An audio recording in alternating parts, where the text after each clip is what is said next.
ಈಗ ನಾನು ಕನ್ನಡದಲ್ಲಿ ನನಗೆ ಗೊತ್ತಿರ್ತಕ್ಕಂಥ ಕೆಲವೊಂದು ಮೊಟ್ಟಮೊದಲುಗಳನ್ನ ಹೇಳ್ತೀನಿ. ಏನಾದ್ರು ತಪ್ಪಿದ್ರೆ ತಿದ್ರಿ. ಕನ್ನಡದ ಮೊಟ್ಟಮೊದಲ ಶಾಸನ ಹಲ್ಮಿಡಿ ಶಾಸನ. ಕನ್ನಡದ ಮೊಟ್ಟಮೊದಲ ವಾರಪತ್ರಿಕೆ ಮಂಗಳೂರು ಸಮಾಚಾರ. ಕನ್ನಡದ ಮೊಟ್ಟಮೊದಲ ನಾಟಕ ಮಿತ್ರಾವಿಂದ ಗೋವಿಂದ. ಕನ್ನಡದ ಮೊಟ್ಟಮೊದಲ ಸಾಂಸಾರಿಕ ಚಿತ್ರ ಸಂಸಾರ ನೌಕ. ಕನ್ನಡದ ಮೊಟ್ಟಮೊದಲ ವರ್ಣಚಿತ್ರ ಅಮರಶಿಲ್ಪಿ ಜಕಣಾಚಾರಿ. ವಿಧಾನಸೌಧಕ್ಕೆ ರೂಪುರೇಷೆಯನ್ನು ಸಿದ್ಧಪಡಿಸಿದವರು ನಾಗೇಂದ್ರ ಸ್ಥಪತಿ.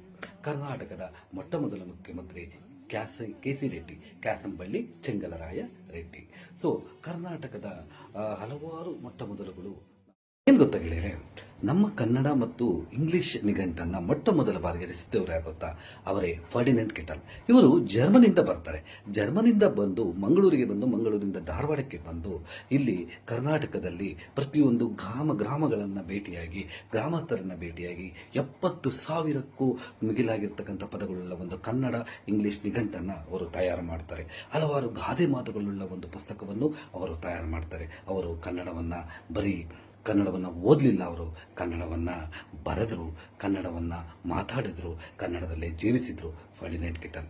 ಸೊ ಈ ಥರ ಕನ್ನಡದ ಬಗ್ಗೆ ಹಲವಾರು ಪ್ರೀತಿಯ ಒಂದು ವಿಶ್ವಾಸಗಳನ್ನ ಹಲವಾರು ವಿದೇಶಿಗರು ಹೊಂದಿದ್ದಾರೆ.